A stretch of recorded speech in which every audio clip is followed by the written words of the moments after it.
రోజులైనా చేస్తే ఇస్తాడు. మహాపాపాల నుంచి విముక్తి కలుగుతుంది. రౌరవాది నరకాలు పోతాయి. ఇలా ఏ తిథుల్లో చేస్తే కూడా మంచిదో చెప్పారండి.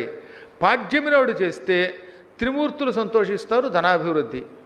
విధియ నాడు చేస్తే నవనిధులు వచ్చి పడతాయి. తృతీయ నాడు చేస్తే సంపదలు పెరుగుతాయి. చెయ్యకపోతే కుబేరుడు సంపదలు అపహరిస్తాడు. చతుర్థి నాడు చేస్తే దానివల్ల హేరంబుడు విఘ్నేశ్వరుడు సంతోషించి విఘ్నములు లేకుండా చేస్తాట. గుర్తుపెట్టుకోండి, సుస్పష్టంగా చెప్పాడు.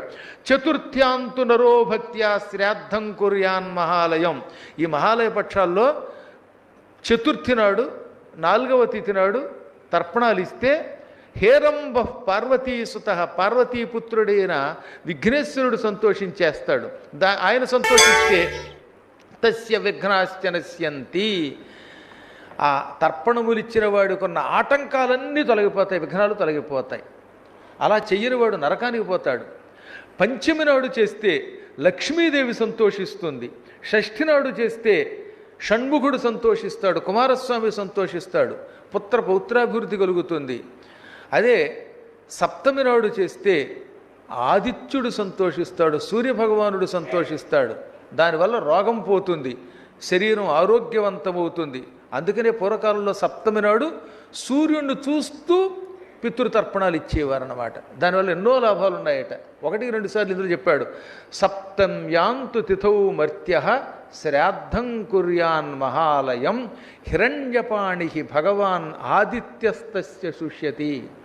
సప్తమి నాడు తర్పణాలిస్తే సాక్షాత్తు హిరణ్యపాణి, భగవంతుడు, సూర్యుడు, ఆదిత్యుడు సంతోషించి ఆరోగ్యం ఇస్తాడు, రోగం తొలగిస్తాడు, సకల శుభాలు కలిగిస్తాడు.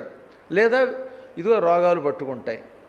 ఇంకా అష్టమి నాడు కనుక దాన్ని చేసినట్టయితే అటువంటి వాడికి మృత్యుంజయుడైన శంకరుని యొక్క కటాక్షం కలుగుతుంది.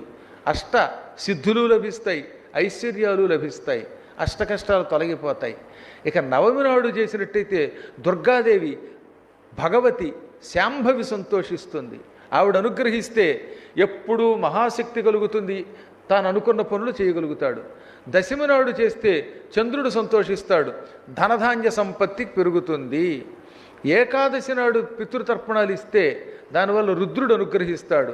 రుద్రానుగ్రహం వల్ల అకాల మరణాలు తొలగిపోతాయి, కుటుంబంలో నిరంతరం సుఖం ఉంటుంది, శత్రువులు నాశనం అయిపోతారు. శత్రు నాశనానికి ఏకాదశి నాడు పితృదేవతలకు తర్పణాలు ఇవ్వాలి.